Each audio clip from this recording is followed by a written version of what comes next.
अस्सलाम वालेकुम दोस्तों, आप देख रहे हैं मालूमात नामा। दोस्तों, पाकिस्तानी म्यूज़िक ने हर दौर में कुछ ऐसे हीरे दिए हैं जो ना सिर्फ नायाब हैं बल्कि इनकी ज़िंदगी ने साबित किया है कि वो वाकई ही कोयले की कान से निकले हैं। इनकी झलक का हर कोई दीवाना है। गुलकार रहीम शाह भी उनमें से एक है जिनको आवाम की तरफ से बेइंतहा मोहब्बत मिली। गुलकार रहीम शाह को उनकी मखसूस आवाज़, ठंडे और मीठे लहजे की वजह से पहचाना जाता है।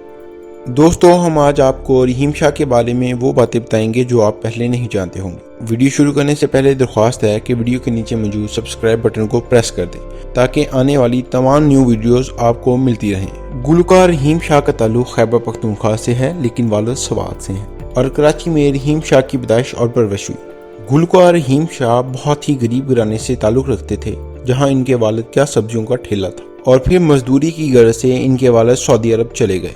गुलकार रहीम शाह का अपनी वालदा से गहरा ताल्लुक था। वो उनसे आज तक कुछ बातें कहना चाहते हैं जो अभी भी उनके दिल में हैं। रहीम शाह का खानदान 5 भाइयों और 2 बहनों पर मुश्तमिल था जो कि एक छोटे से टीम के घर में रहते थे। उनके वालिद रोजाना 80 रुपए कमाते थे और कभी कभी कुछ भी घर न आता था। लेकिन रहीम शाह का कहना है कि उनके बाप ने फिर भी इनको इस गरीबी में भी ऐश दी।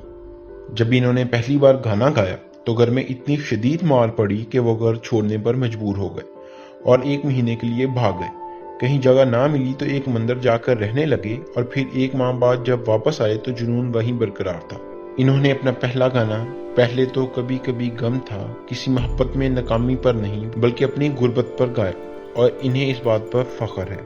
रहीम शाह अपनी कामयाबी के सफर की पहली सीढ़ी मौसीकार और गुलकार सलमान अलवी को कहते हैं जिनके पास वो रोजाना पहुंच जाते थे और सलमान अलवी इन्हें अपने घर में चाय, पानी, खाना और सोना सब मुहैया करते थे। वो रहीम शाह को अक्सर अपने फंक्शन में ले जाते और गाने का मौका भी देते। लेकिन ऐसा कब तक चलता? सलमान अलवी ने एक दिन साउंड मास्टर जाकर रहीम शाह की रिकॉर्डिंग करने का सोचा। चूंकि रहीम शाह एक गरीब खानदान से ताल्लुक रखते थे और पैसे तो थे नहीं लेकिन गाने के लिए अल्लाह से मदद मिलती रही और वहीं बैठे बैठे वकार अली ने कीबोर्ड दिया और कुछ मशहूर लोगों ने गिटार और तबला स्टूडियो। क्योंकि सब इस आवाज से मुतासर थे जब गाना बना तो साउंड मास्टर ने पूरी एल्बम करने का ऐलान कर दिया और रातों रात रहीम शाह स्टार बन गए। पहली वीडियो के लिए इनके पास सिर्फ 12,000 थे और जब मॉडल को 2,500 देने की बात आई तो वो खाली हाथ थे। इस वक्त इन्होंने किसी से मदद मांगने से बेहतर ये समझा कि अपना खून बेचकर ही कुछ पैसे कमा लिए जाएं और यूं इन्होंने मॉडल को पैसे दिए। रहीम शाह का कहना है कि एक वक्त था जब वो सोचते थे कि काश मैं भी अपने वालिद की तरह सऊदीया से आगे जाऊं, हवाओं में उड़ूं, और उनकी ये ख्वाहिश अल्लाह ने ऐसे पूरी की कि आज इनके पास पासपोर्ट्स का एक ढेर है। जहां दुनिया के तकरीबन हर मुल्क का ठप्पा है वो अपनी जिंदगी की एक एक कामयाबी का सेहरा अपने माँ और बाप को देते हैं।